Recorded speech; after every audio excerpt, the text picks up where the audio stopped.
YouTube channel to the point learning. आज मैं आपके साथ क्लास 12 बिजनेस स्टडी का थर्ड चैप्टर डिस्कस करने जा रही हूँ, जिसमें मैं case study based question discuss करूँगी और लाइन से सारे चैप्टर्स से रिलेटेड आपके केस स्टडी क्वेश्चन 10 क्वेश्चंस इस वीडियो में डिस्कस होते हैं। तो इस सीरीज़ से आप जुड़े रहिए, जिसके लिए आप चैनल को सब्सक्राइब ज़रूर कर लीजिए और बेल आइकन पे क्लिक कर दीजिए, ताकि ये जितने चैप्टर्स के मैं केस स्टडी और थ्योरी इन दोनों से रिलेटेड जो सीरीज़ बना रही हूँ एक एक चैप्टर को लेकर, वो सब आप तक पहुँचे। इसके लिए आपका सब्सक्राइब और बेल आइकन पर क्लिक करना ज़रूरी है। तो स्टार्ट करते हैं क्वेश्चन नंबर 1 से। आज जो चैप्टर हम डिस्कस कर रहे हैं वो है बिजनेस एनवायरनमेंट। बिजनेस एनवायरनमेंट से रिलेटेड यहाँ केस स्टडी क्वेश्चन से स्टार्ट करने जा रही हूँ मैं। तो क्वेश्चन नंबर 1 है हमारा, Mahindra agro limited started new venture for distribution of harmful and chemical free vegetables. एक कंपनी है जिन्होंने एक न्यू वेंचर स्टार्ट किया है, यानी किसी कंपनी के साथ डील की है, जिसमें ये फर्टिलाइज़र और हार्मफुल केमिकल से फ्री वेजिटेबल्स को सेल करेंगे, डिस्ट्रीब्यूट करेंगे। They conducted a survey to find out consumer preference. अब इन्होंने एक सर्वे करवाया जिसमें इन्होंने फाइंड आउट किया कि कंज्यूमर क्या चाहता है, वो पता होना चाहिए वेजिटेबल से related. They found that most of the consumers were concern about the harmful chemicals. इन्होंने ये पता लगाया कि कई सारे कंज्यूमर्स हैं जो कि कंसर्न हैं, जिन्हें चिंता है हार्मफुल केमिकल्स वगैरह से सब्जियों को उगाया जाता है। इस बात से रिलेटेड कंज्यूमर्स में कंजर्वेटिव हैं वो, इससे related. They found that 90% of the house hold were searching for its alternatives. और उन्होंने अपनी सर्च में भी पता लगाया कि जो हाउस होल्ड हैं, घर जो हैं, वो अलग अलग ऑल्टरनेटिव्स ढूंढ रहे हैं जिससे उन्हें हार्मफुल केमिकल्स से रिलेटेड वेजिटेबल्स कंज्यूम ना करनी पड़े। The company contact group of agriculture expert to lay down the procedure for growing vegetables according to new innovative methods। अब ये जिस कंपनी ने वेंचर किया था, इस कंपनी ने एक दूसरी कंपनी के साथ, यानी एक एग्रीकल्चर ग्रुप के साथ मिलके इस तरह की सब्जियां ग्रो करने पर ध्यान दिया, जिसमें नई इनोवेटिव मेथड्स यूज़ हों ताकि केमिकल फ्री टेक्निक से सब्जियां उगाई जा सकें। The experts also suggested soil management. अब उन एक्सपर्ट्स ने ये भी बताया कि सॉइल मैनेजमेंट टेक्निक है, हम उसकी भी मदद ले सकते हैं, through which farmers would be able to create an abundant and lasting harvest, जिससे कि एक अच्छी क्वांटिटी में सब्जी जो है वो उग पाएगी और साथ ही साथ ये हार्वेस्ट लंबे टाइम तक भी एग्जिस्ट करेगी। तो अब क्वेश्चन पे आते हैं। Identify the dimensions of business environment highlighted in the above para. Dimensions of business environment की बात हो रही है, यानी कि जो 5 डायमेंशंस है आपकी, सोशल, टेक्नोलॉजिकल, लीगल, पॉलिटिकल और इसके अलावा इकोनॉमिक, ये 5 इन्वायरमेंट में से ही आपका आंसर होगा। तो ये क्वेश्चंस आपके जनरली डायमेंशंस फैक्टर्स इस नाम से आते हैं। सो इसमें आपका आंसर है सोशल एंड टेक्नोलॉजिकल इन्वायरमेंट की से रिलेटेड बात यहाँ इस केस स्टडी में हो रही है। किस तरीके से, यहाँ पे आया है एक वर्ड, न्यू इनोवेटिव मेथड्स। ठीक है, ये जो वर्ड है ये क्या हाईलाइट कर रहा है, टेक्नोलॉजी। ठीक है, यानी कि कौन सी डायमेंशन की बात हो रही है, टेक्नोलॉजी की बात हो रही है। साथ ही साथ हमें एक वर्ड और दिखाई दे रहा है, कंज्यूमर प्रेफरेंसेस। ठीक, कंज्यूमर प्रेफरेंसेस की जब बात हो रही है तो यहाँ पे सोशल इन्वायरमेंट आ जाता है, यानी उन्होंने पहले क्या किया, पहले उन्होंने कंज्यूमर प्रेफरेंस को जानने की कोशिश की और उसके बाद उन्होंने क्या किया, इनोवेटिव टेक्निक्स फाइंड आउट करने की कोशिश की। तो यहाँ 2 इन्वायरमेंट्स आपकी यूज़ हो रही हैं, 2 डायमेंशंस यूज़ हो रहे हैं, that is social and technological. Then move on to the next question, question number 2. The government encourage foreign companies to invest in some sectors of retailing. Government ने encourage किया foreign companies को, motivate किया foreign companies को कि वो India के कुछ retailing sectors में इन्वेस्ट करें, यानी पैसा लगाएं। द आर्ग्यूमेंट इज़, अब इस पर आर्ग्यूमेंट आपकी क्या हुई, customer can buy products of these companies as their incomes are rising. ये अंदाज़ा लगाया गया, ये ऑप्शंस दिए गए कि जो कस्टमर्स हैं वो प्रोडक्ट को ख़रीद सकते हैं क्योंकि अब उनकी धीरे धीरे इनकम जो है वो बढ़ रही है, स्टैंडर्ड ऑफ लिविंग बढ़ रहा है लोगों का। It will increase innovations which will provide new ways of producing goods. जब ये फॉरेन कंपनीज हमारे सेक्टर से रिटेलिंग में, बिजनेस में इन्वेस्ट करेंगी तो नई टेक्निक्स या इनोवेटिव चीज़ें आ पाएंगी जिससे गुड्स और अच्छे प्रोड्यूस हो पाएंगे। Identify the dimensions of business environment. कौन कौन से डायमेंशंस की बात हो रही है यहाँ इस केस स्टडी में। सो your answer will B political environment. किस तरीके से पॉलिटिकल इन्वायरनमेंट, हमें वर्ड दिखाई दे रहा है क्या, गवर्नमेंट इनकरेज, गवर्नमेंट ने इनकरेज किया है। So your answer will B political environment. दूसरा है इकोनॉमिक इन्वायरमेंट भी, क्योंकि एक वर्ड और हमें दिखाई दे रहा है, इनकम्स आर राइजिंग। ठीक, इनकम्स लोगों की बढ़ रही हैं। जब इनकम की पैसे से रिलेटेड बात आई है तो इकोनॉमिक इन्वायरमेंट भी है। और लास्ट यहाँ पे टेक्नोलॉजिकल इन्वायरमेंट भी है। क्यों? क्योंकि यहाँ पे वर्ड है आपका इनोवेशंस, तो इसलिए टेक्नोलॉजिकल इन्वायरमेंट की भी बात हो रही है। So these are the keywords जिसके ज़रिए आप ये जान सकते हैं कि कौन सी डायमेंशंस प्रेजेंट है क्वेश्चन में। Next move on to question number 3। As per the directions issued by the Supreme Court के आदेश के अनुसार the government passed an order, government ने एक ऑर्डर पास किया to ban the sale of tobacco products, कि tobacco products की जो सेल है, जो सेलिंग है, वो रोक दी जाए, उसे बैन कर दिया जाए। कहाँ पर? नियर एजुकेशनल इंस्टीट्यूशन, यानी जितनी भी आपकी एजुकेशन से रिलेटेड ऑर्गेनाइजेशंस हैं, संस्थाएं हैं, उनके आसपास कहीं पर भी टोबैको को सेल नहीं किया जाएगा। ये गवर्नमेंट ने ऑर्डर पास किया, किसके थ्रू? सुप्रीम कोर्ट के थ्रू। देन आते हैं एज, क्यों उन्होंने ऐसा किया? पहला, it's consumption is injurious to health, क्योंकि इसका कंजम्पशन सेहत के लिए इंजूरियस है, नुकसानदायक है। दूसरा, people are becoming more conscious about health and fitness, क्योंकि लोग बहुत ज़्यादा हेल्थ और फिटनेस के प्रति अब कॉन्शियस हैं। This indicate that governments attitude towards this business, इसीलिए गवर्नमेंट को ऐसा कदम उठाना पड़ा, क्योंकि लोग बहुत ज़्यादा अवेयर हैं, बहुत ज़्यादा कॉन्शियस है अपने हेल्थ को लेकर, तो उन्हें भी नहीं मंजूर है कि एजुकेशन इंस्टीट्यूशंस के पास टोबैको को बेचा जाए। So this is the case study. Question पे आते हैं, which dimension of business environment is not discuss. अब यहाँ केस स्टडी में ध्यान देने की ज़रूरत है कि वर्ड क्या लिखा है? नॉट। कौन सा आपका डायमेंशन यहाँ मौजूद नहीं है, किस डायमेंशन के बारे में बात यहाँ नहीं हो रही है। तो अगर हम ध्यान दें तो किन किन की बात हो रही है। हमारे पास डायमेंशंस कितने हैं? 5 हैं। ठीक है, 5 डायमेंशंस हमने पढ़ रखे हैं। अब अगर इसमें आए तो यहाँ पे इकोनॉमिक इन्वायरमेंट की कहीं बात नहीं हो रही है। क्यों? क्योंकि पैसे से रिलेटेड कोई बात नहीं है। गवर्नमेंट का ऑर्डर पास हो रहा है, सुप्रीम कोर्ट ने ऑर्डर दिया है, लोग हेल्थ के प्रति कॉन्शियस हैं, ये सारी बात हो रही है, लेकिन कहीं पैसे से रिलेटेड कोई बात नहीं हो रही, इसलिए इकोनॉमिक इन्वायरमेंट नहीं इंक्लूडेड है इसमें। और साथ ही साथ टेक्नोलॉजिकल इन्वायरमेंट भी इसमें इंक्लूडेड नहीं है, क्योंकि यहाँ पे कहीं भी टेक्निक या टेक्निक ऑफ प्रोडक्शन या कुछ भी इस तरह की बात नहीं हो रही है।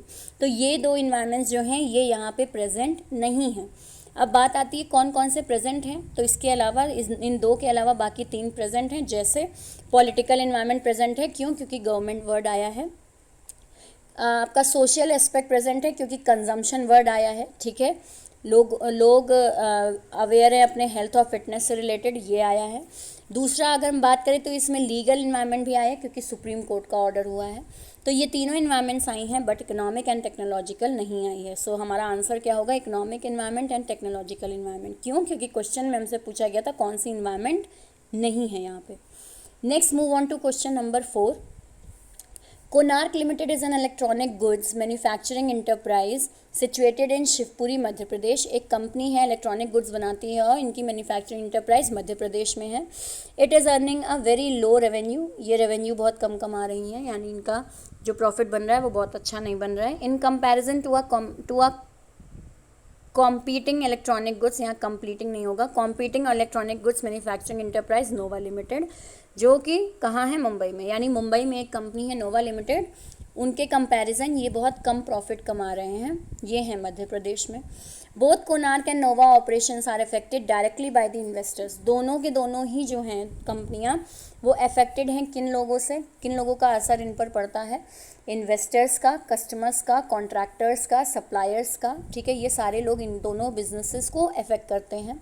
विच are unique to their respective locations, भले ही इनकी लोकेशंस अलग हैं, बट दोनों ही ये एस्पेक्ट दोनों को ही अफेक्ट कर रहे हैं। In addition to this individual firms to this of this are affected indirectly, और ये इनडायरेक्टली भी कुछ फैक्टर से अफेक्टेड हैं, जो कि कौन से हैं? जैसे मनी सप्लाई देश की क्या है, कॉम्पोजिशन ऑफ फैमिलीज़ का कॉम्पोजिशन कैसा है, टेक्नोलॉजी कैसी चल रही है, ये सारे फैक्टर्स भी अफेक्ट कर रहे हैं। सो क्वेश्चन पे आते हैं, identify the feature of business environment. यहाँ पे बिजनेस एनवायरनमेंट का फीचर कौन सा डिस्कस हुआ है इस पैराग्राफ में। सो अगर आप ध्यान दें तो आपको कीवर्ड साफ साफ दिखेंगे कि यहाँ पे बात हुई है इन्वेस्टर्स, कस्टमर्स, सप्लायर्स और कॉन्ट्रैक्टर्स के बीच। ठीक, ये आपका क्या हो गया? ये हो गए आपके स्पेसिफिक फैक्टर्स। इनको हम स्पेसिफिक फैक्टर्स कहते हैं, जो कि बिजनेस को डायरेक्टली अफेक्ट करते हैं।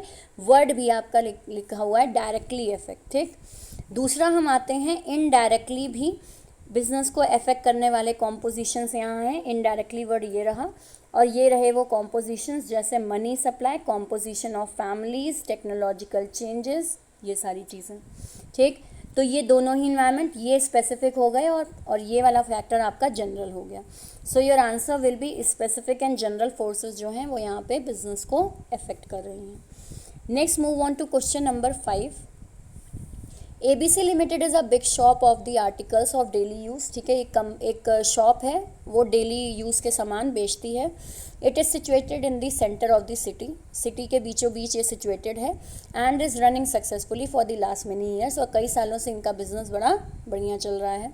On getting influence by the success of this store, 5 more stores got establish around it. अब इनको देखकर बाकी 5 स्टोर भी उसी लोकेलिटी में आसपास छोटे मोटे ओपन हो गए। ठीक, जिसकी वजह से हुआ क्या, as a result the competition increase, competition बढ़ गया किन के लिए, ABC लिमिटेड के लिए। On the other hand, because of the very good economic condition of the country, the income of the people got increase. अब क्योंकि कंट्री में इकोनॉमिक कंडीशन अच्छी चल रही, लोगों की इनकम वगैरह अच्छी है, तो इसकी वजह से now there was a change in their demand and they started asking for newer and newer product. तो लोगों की डिमांड भी थोड़ी चेंज हो गई, क्योंकि उनके हाथ में पैसा है, तो वो नए से नए प्रोडक्ट को डिमांड करने लगे। ठीक, तो कंपटीशन इस वजह से भी और ज़्यादा बढ़ गया। Meanwhile there was elections in the country and there was the change of government. अब उसी दौरान कंट्री में इलेक्शंस हुए और गवर्नमेंट चेंज हो गई। And the centre, the new government has adopted a tough attitude. अब जो नई गवर्नमेंट आई उसने थोड़ा टफ एटीट्यूड अपनाया बिजनेसेस के प्रति, यानी अलग अलग रूल्स रेगुलेशंस उन्होंने इम्प्लीमेंट करवा दिए, जिसकी वजह से बिजनेसमैन जो हैं उनकी प्रॉब्लम्स थोड़ी बढ़ गई। On account of all these reasons it has become difficult to run store successfully. इन सारे कारणों की वजह से बिजनेस को एक सक्सेसफुल तरीके से चलाना मुश्किल हो गया। Which feature of business environment is highlighted, यहाँ पे बिजनेस इन्वायरमेंट का कौन सा फीचर हाईलाइट हो रहा है। तो जो फीचर हाईलाइट हो रहा है वो है आपका कॉम्प्लेक्सिटी। कॉम्प्लेक्सिटी का मतलब होता है डिफ़िकल्ट टू अंडरस्टैंड। आपके लिए बिजनेस इन्वायरमेंट जो है वो कॉम्प्लेक्स है, आप उसको आसानी से नहीं समझ सकते, बहुत उलझा हुआ है, क्योंकि कई सारे फैक्टर्स उसको अफेक्ट करते हैं। अगर हम इस क्वेश्चन में देखें तो यहाँ पे भी, इस क्वेश्चन में भी कई सारे फैक्टर्स हैं जो कंपनीज़ को अफेक्ट कर रहे हैं। ठीक है, लोगों की जो इनकम है वो अफेक्ट कर रही है, उनकी डिमांड अफेक्ट कर रही है, इसके अलावा इसके साथ साथ कंपटीशन फैक्टर अफेक्ट कर रहा है, फिर नीचे इलेक्शंस भी हो गए, वो भी अफेक्ट कर रहे हैं बिजनेस को।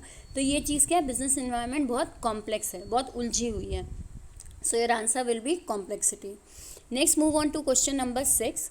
Mrs Radha Goswami is a sales manager in Radha Krishna limited. ठीक है, एक कंपनी है राधा कृष्णा लिमिटेड, वहाँ पे जो राधा गोस्वामी हैं वो सेल्स मैनेजर की पोस्ट पे काम करती हैं। The company was never in favour of sales on credit.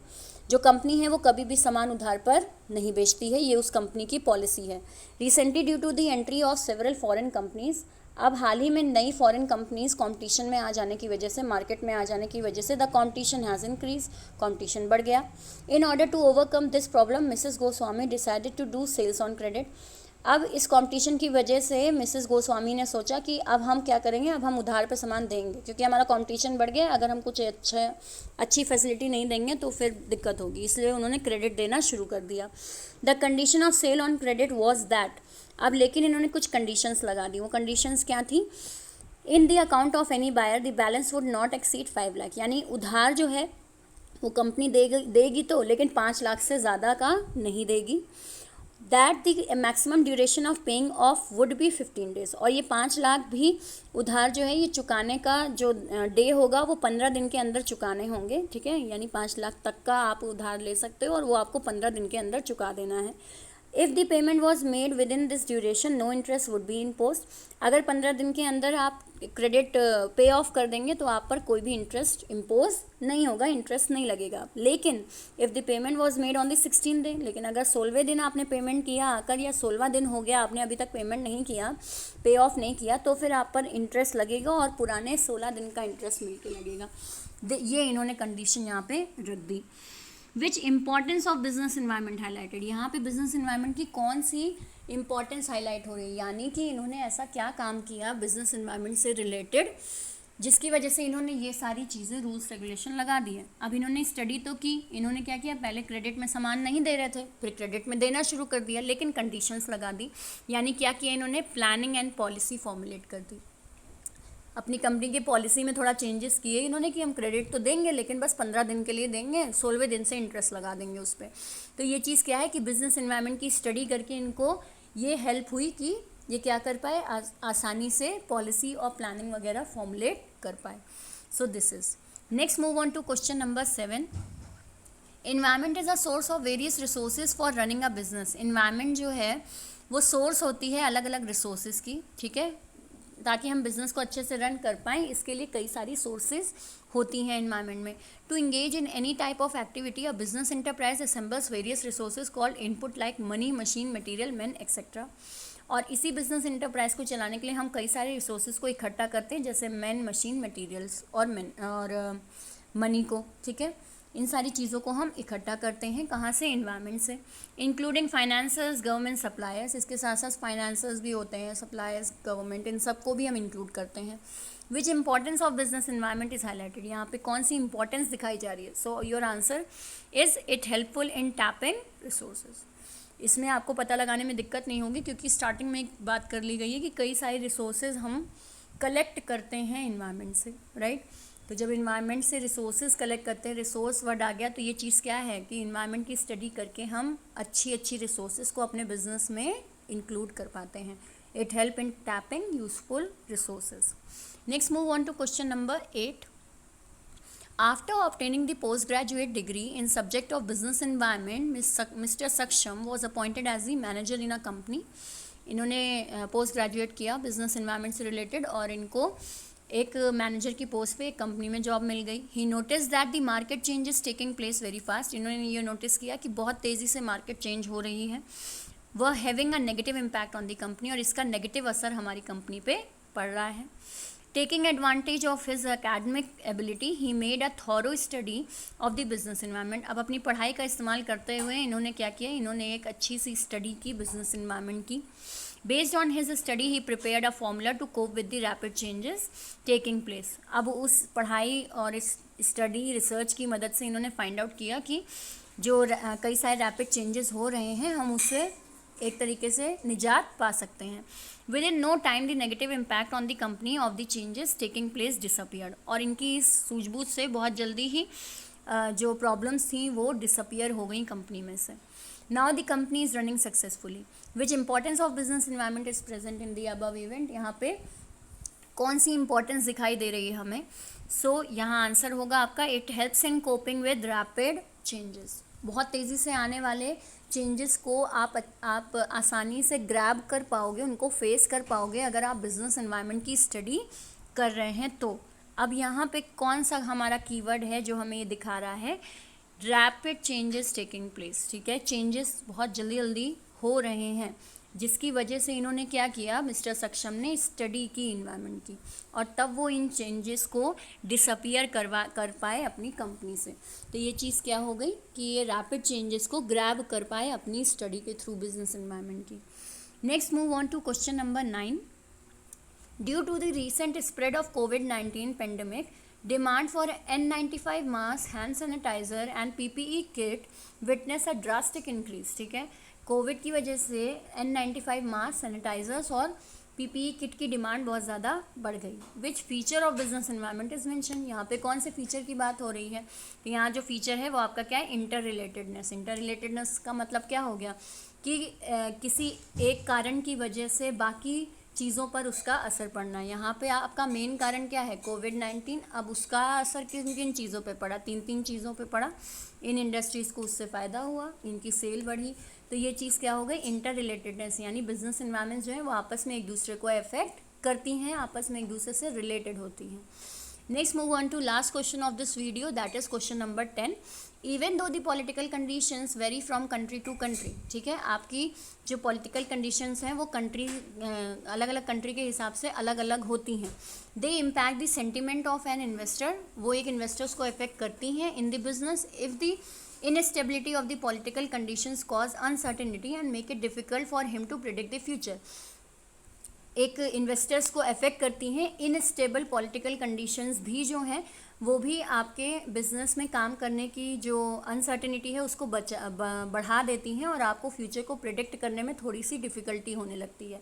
ये सारी बातें इस क्वेश्चन में हो रही हैं। Which features of business environment being highlighted, यहाँ कौन कौन से फीचर्स की बात हो रही है?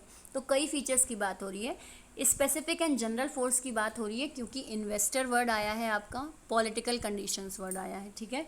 दोनों ही जो हैं वो किसी ना किसी तरीके से बिजनेस को अफेक्ट करते हैं। तो यहाँ पे इन्वेस्टर हो गए आपके स्पेसिफिक फोर्स और पॉलिटिकल कंडीशंस हो गई आपकी जनरल फोर्स। दूसरा डायनामिक की भी बात हो रही, क्योंकि इनस्टेबिलिटी वर्ड आया है। इनस्टेबिलिटी है बहुत ज़्यादा आपके हर कंडीशंस में, पॉलिटिकल कंडीशंस में, इन्वेस्टर्स में अनसर्टेनिटी है। तो ये सारी चीज़ें क्या हो गई, अनसर्टेनिटी वर्ड भी आपका डायनामिक से रिलेटेड है। तो डायनामिक नेचर है, हर वक्त बदलने वाला नेचर है आपके बिजनेस से रिलेटेड फैक्टर्स का।